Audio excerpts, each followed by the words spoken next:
Élus et associations de Briançon se retrouvent autour d'un café. Le 5 octobre 2016, la municipalité de Briançon a invité toutes les associations locales au Café Assos dans l'enceinte de la mairie. Lancé en 2015 à l'initiative de Mohamed Jeffal, l'élu responsable des associations à la ville de Briançon, le Café Assos donne l'opportunité aux représentants associatifs et aux élus référents de se rencontrer et échanger autour d'un petit déjeuner convivial. Pour cette 5e édition, les participants étaient nombreux pour le montage du dossier de subvention 2017, une thématique importante pour les associations. Nicole Guérin, première adjointe au maire de Briançon en charge de la culture, commente cette rencontre au micro de Susanna Wright. Donc ces cafés associatifs ont été créés il y a à peu près 2 ans à l'initiative de l'élu aux associations Mohamed Jeffal. L'objectif pour nous, c'était de rencontrer les associations et de les rencontrer dans un autre contexte que une demande d'argent, de locaux, etc. Ce qu'on voulait, c'est pouvoir parler du projet associatif, pouvoir se rencontrer et faire en sorte aussi que les associations se rencontrent entre elles. On est dans une période de pénurie financière pour les collectivités territoriales et il y a besoin de mutualiser beaucoup de choses. On a parlé aujourd'hui de mutualisation des locaux, on a parlé de mutualisation des bénévoles même.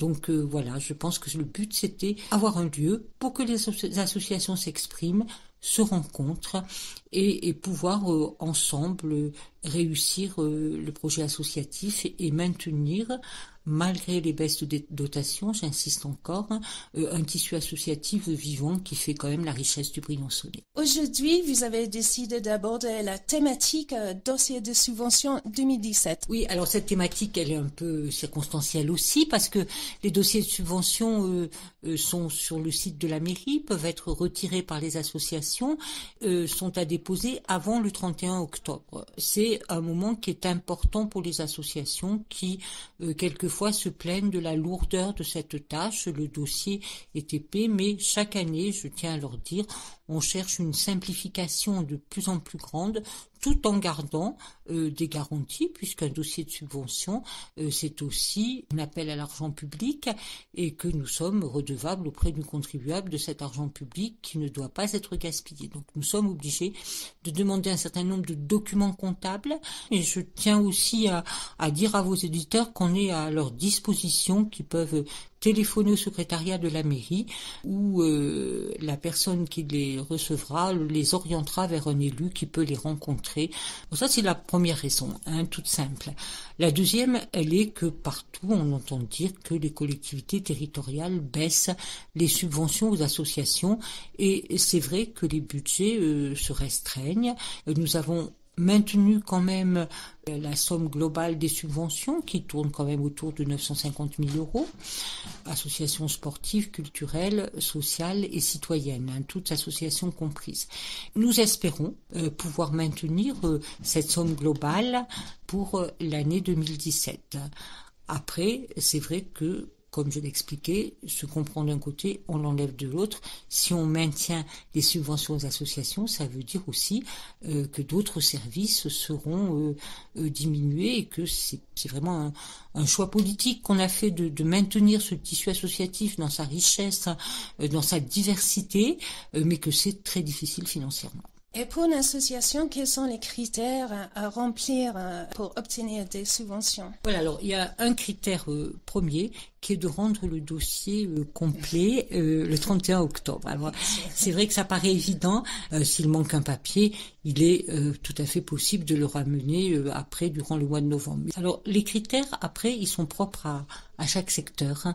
Il y a en tout cas un critère d'utilité publique, d'utilité à la population. Un événement, il doit pouvoir permettre aux Briançonnais de mieux vivre, d'avoir un lien social meilleur, une intégration sociale meilleure.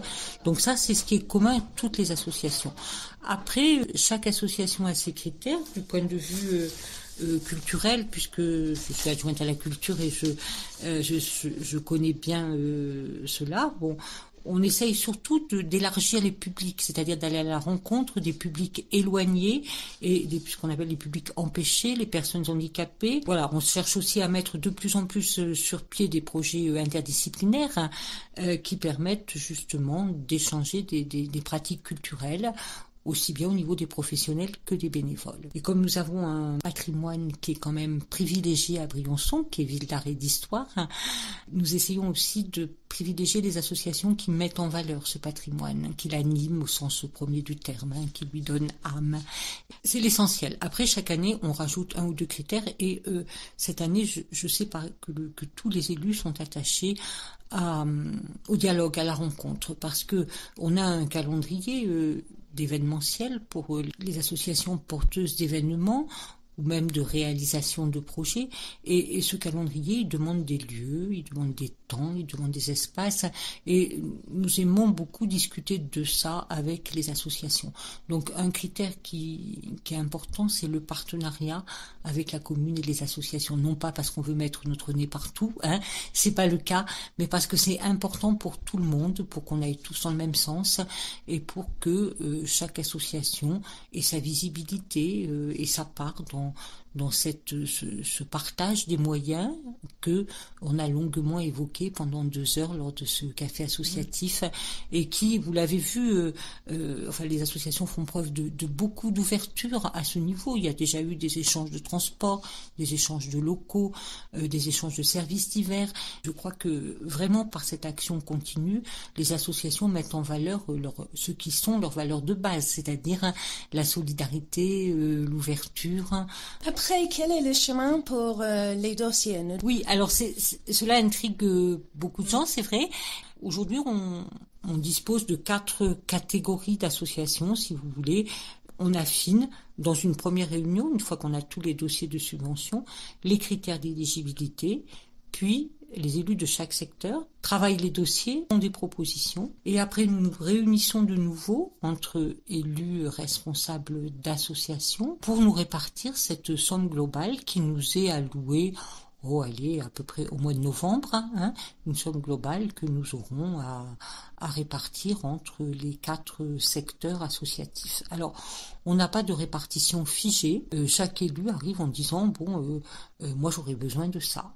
Après, c'est vrai qu'il y a des arbitrages à rendre et qu'on essaye de les rendre si possible dans l'intérêt premier de la population. Et comment les associations peuvent vous contacter pour plus de renseignements? Oui, alors moi ce que je conseille généralement, c'est de contacter le secrétariat aux heures d'ouverture, c'est-à-dire 9h midi, 14h, 17h.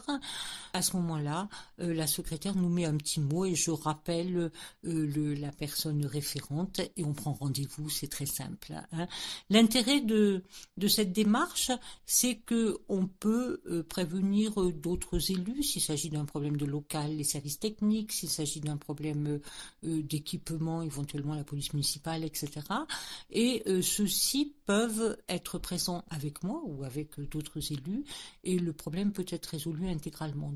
L'intérêt de demander un rendez-vous de manière un peu anticipée pour qu'on puisse anticiper les problèmes aussi.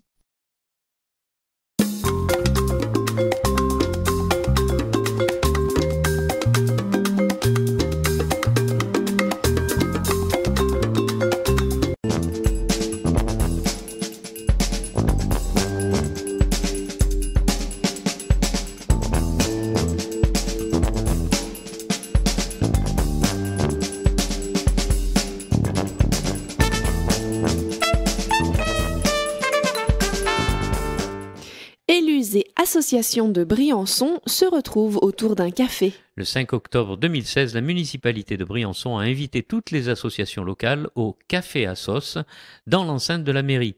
Lancé en 2015 à l'initiative de Mohamed Jeffal, l'élu responsable des associations à la ville de Briançon, le Café à Sauce donne l'opportunité aux représentants associatifs et aux élus référents de se rencontrer et échanger autour d'un petit déjeuner convivial. Pour cette 5e édition, les participants étaient nombreux pour le montage du dossier de subvention 2017, une thématique importante pour les associations. Nicole Guérin, première adjointe au maire de Briançon en charge de la culture, commente cette rencontre au micro de Susanna Wright. Donc ces cafés associatifs ont été créés il y a à peu près 2 ans à l'initiative de l'élu aux associations Mohamed Jeffal. L'objectif pour nous, c'était de rencontrer les associations et de les rencontrer dans un autre contexte que une demande d'argent, de locaux, etc. Ce qu'on voulait, c'est pouvoir parler du projet associatif, pouvoir se rencontrer et faire en sorte aussi que les associations se rencontrent entre elles. On est dans une période de pénurie financière pour les collectivités territoriales et il y a besoin de mutualiser beaucoup de choses. On a parlé aujourd'hui de mutualisation des locaux, on a parlé de mutualisation des bénévoles même. Donc voilà, je pense que le but c'était avoir un lieu pour que les associations s'expriment, se rencontrent et pouvoir ensemble réussir le projet associatif et maintenir, malgré les baisses de dotation, j'insiste encore, un tissu associatif vivant qui fait quand même la richesse du Briançonnais. Aujourd'hui, vous avez décidé d'aborder la thématique dossier de subvention 2017. Oui, alors cette thématique, elle est un peu circonstancielle aussi, parce que les dossiers de subvention sont sur le site de la mairie, peuvent être retirés par les associations, sont à déposer avant le 31 octobre. C'est un moment qui est important pour les associations qui, quelquefois, se plaignent de la lourdeur de cette tâche. Le dossier est épais, mais chaque année, je tiens à leur dire, on cherche une simplification de plus en plus grande, tout en gardant des garanties, puisqu'un dossier de subvention, c'est aussi un appel à l'argent public et que nous sommes redevables auprès du contribuable de cet argent public qui ne doit pas être gaspillé. Donc nous sommes obligés de demander un certain nombre de documents comptables et je tiens aussi à dire à vos éditeurs qu'on est à leur disposition, qui peuvent téléphoner au secrétariat de la mairie où la personne qui les recevra les orientera vers un élu qui peut les rencontrer. Bon, ça c'est la première raison, toute simple. La deuxième, elle est que partout on entend dire que les collectivités territoriales baissent les subventions aux associations et c'est vrai que les budgets se restreignent. Nous avons maintenu quand même la somme globale des subventions qui tourne quand même autour de 950 000 €, associations sportives, culturelles, sociales et citoyennes, toutes associations comprises. Nous espérons pouvoir maintenir cette somme globale pour l'année 2017.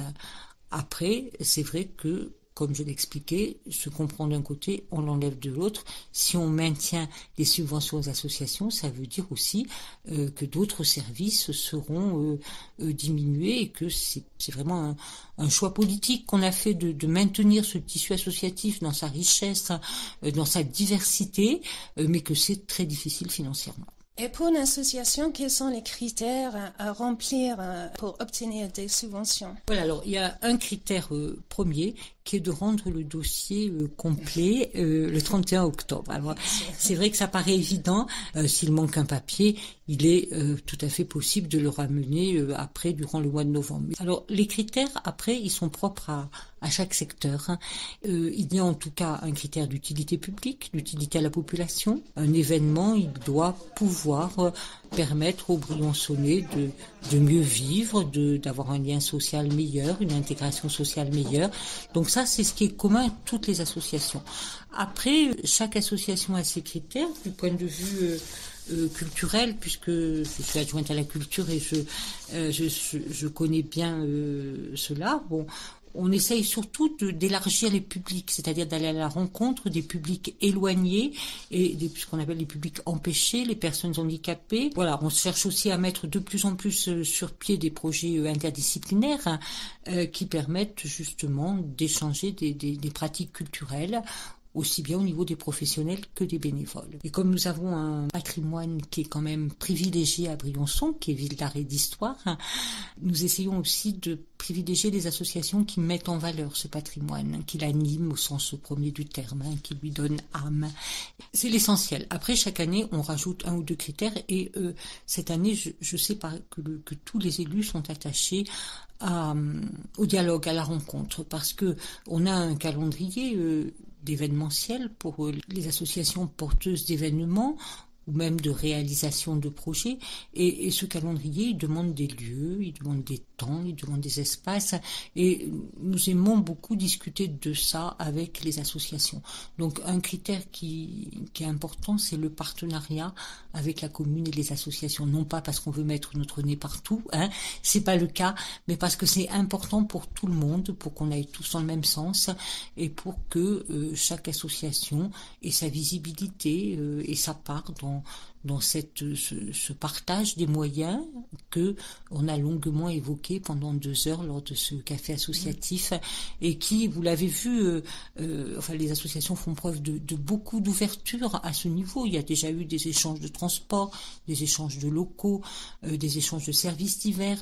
Je crois que vraiment par cette action continue, les associations mettent en valeur ce qui sont leurs valeurs de base, c'est-à-dire la solidarité, l'ouverture.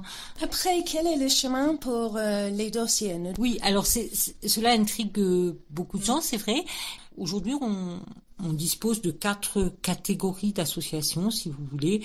On affine dans une première réunion, une fois qu'on a tous les dossiers de subvention, les critères d'éligibilité, puis les élus de chaque secteur travaillent les dossiers, ont des propositions, et après nous nous réunissons de nouveau entre élus responsables d'associations pour nous répartir cette somme globale qui nous est allouée à peu près au mois de novembre, une somme globale que nous aurons à répartir entre les 4 secteurs associatifs. Alors, on n'a pas de répartition figée. Chaque élu arrive en disant moi j'aurais besoin de ça. Après, c'est vrai qu'il y a des arbitrages à rendre et qu'on essaye de les rendre si possible dans l'intérêt premier de la population. Et comment les associations peuvent vous contacter pour plus de renseignements? Oui, alors moi ce que je conseille généralement, c'est de contacter le secrétariat aux heures d'ouverture, c'est-à-dire 9h midi, 14h, 17h. À ce moment-là, la secrétaire nous met un petit mot et je rappelle la personne référente et on prend rendez-vous, c'est très simple. L'intérêt de cette démarche, c'est que on peut prévenir d'autres élus s'il s'agit d'un problème de local, les services techniques, s'il s'agit d'un problème d'équipement, éventuellement la police municipale, etc. Et ceux-ci peuvent être présents avec moi ou avec d'autres élus et le problème peut être résolu intégralement.